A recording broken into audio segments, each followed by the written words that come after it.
Hey guys, welcome to Island 2. Go ahead and grab your hero, set her on strong. We're going to start with a sniper.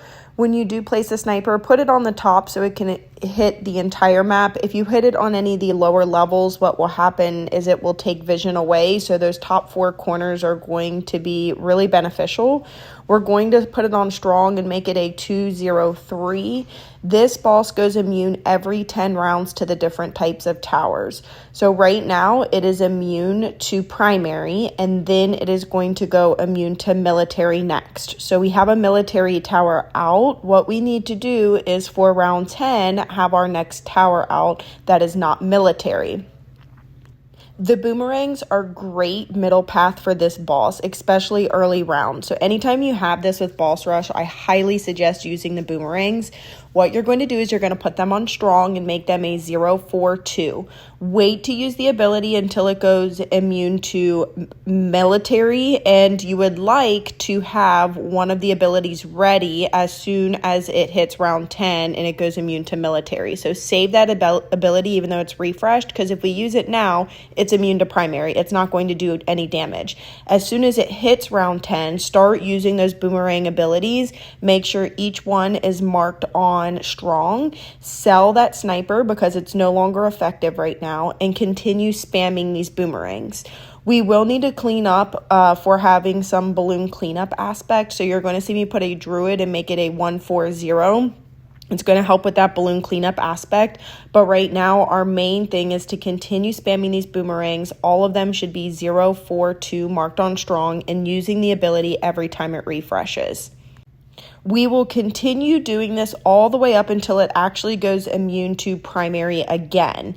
So we'll continue. Right now it's immune to magic. It's going to go immune to support and then primary. So that's why I continue spamming these boomerangs and then putting an ice monkey just to kind of help slow down the balloons with the balloon cleanup.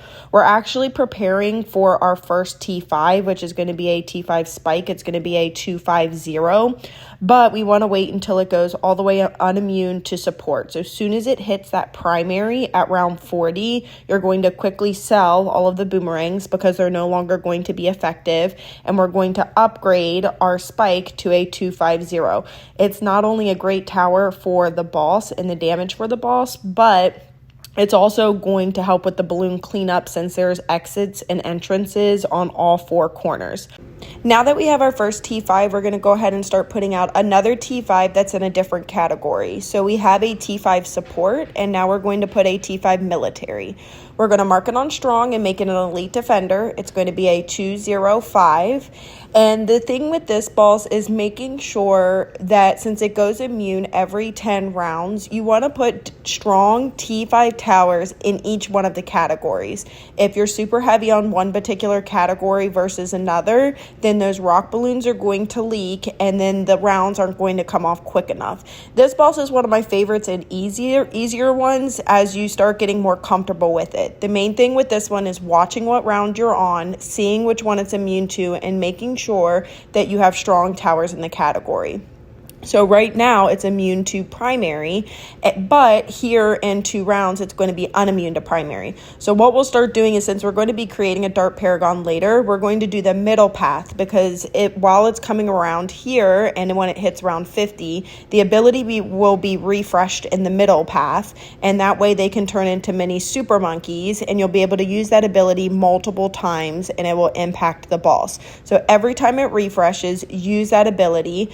And when it's a T4 or a T5, they can turn into those mini super monkeys. But the T5s, obviously, it's going to be a stronger one, and you're going to have more that you can put out that will turn into the super monkeys. So upgrade that when you can. Once you get that upgraded, make sure you're constantly using that ability. You're also going to see me upgrade to a T5 sniper top path as well, which I kind of already started, and I paired it with an alchemist. That way it's boosted.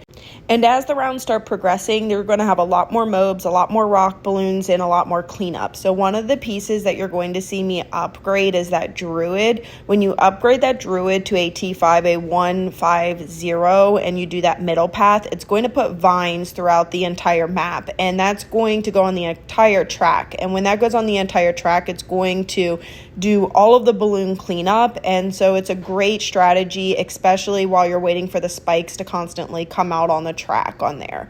Once we get that upgraded, then you can start focusing on upgrading that T5 sniper, which is that top path, that 502. It's a great time to do this because what we want to do is slowly start preparing for our dart paragon. Right now we have the middle path. We need to do the top path. If you do have the monkey knowledge, you can do 2 of the bottom paths to boost that overall paragon. But we don't want to create the paragon just yet because it's round 73, it's immune to support, and then it's going to go immune to primary. So if we sell everything and we start creating a paragon now, you're going to have to turn around and sell that paragon again because it's going to go immune to primary, and then that paragon's no longer going to be effective for the boss. So you want to be prepared and watch which level you're on. That way, as soon as it goes unimmune to primary and immune to military, you can turn around and sell and create your paragon to get the maximum out of that paragon. So I'm going to continue putting out defense because we have to get all the way through round 80 to 90 in order to create the paragon. So you're going to see me put that ninja out and make it a 250 marked on strong. And that's strictly just to kind of help get the levels off as quickly as possible so we can create that dart paragon. Once you get that out, continue, if you haven't already, upgrading each one of the paths to create that dart paragon. So you're going to see me go ahead. I've already have the middle path. I've got the top path. I'm working on 1 of my bottom paths. I do have monkey knowledge to where I can do 2 of the bottom paths. So the one I'm placing now is going to be what the paragon is, and it's going to be a 250. So I'm going to put it more towards the back end of the track. So then that way when we create it, it's going to maximize and continue damaging the boss. Continue to watch your rounds. As soon as it hits round 90, it's going to go immune to military, which means primary is going to be able to damage the boss. I would start with your military tower since it's already going to be immune. And what we're going to do is quickly sell our towers to get the 150,000 and create that paragon. I'm not going to contribute any extra income just because I have 2 of the bottom paths. If you don't have the monkey knowledge, feel free to add or contribute money to boost that paragon up. Once we get the paragon, the main thing that we need to focus on is going to be rebuilding because the rounds are going to come off really quickly. And once it hits immune to primary again, we need to have damage to where the boss is exiting out. So you're going to go ahead and see me put out a T5 spike. I'm going to do the top path and put it on automatic. It's going to be a 502. You can pair that with an alchemist and make it a 320. That way it continues to help add additional spikes, and then it's going to be rebuilding. So I'm not going to go over each and every one of the towers, but basically put out towers that are going to be non-primary because we have a dart paragon out. So it's going to be really strong on the primary aspect, but we need to focus on military. We need to focus on magic and then any support towers as well. I do suggest putting an ice monkey, even though it's primary, and making it a 250. And that's strictly just to help with the exits and entrances on the other one apart from the boss to help with the balloon cleanup so you don't have the boss push forward.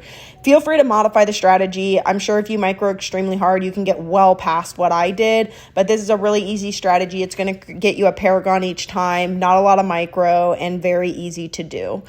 Sorry for late uploads this week. If you haven't already, make sure you drop a like and subscribe and drop a comment on how far you got. If you want to support me in-game, my in-game creator code is mthegoddess, just like my YouTube channel. Thank you guys so much, and I hope you guys all have an amazing day. Bye, guys.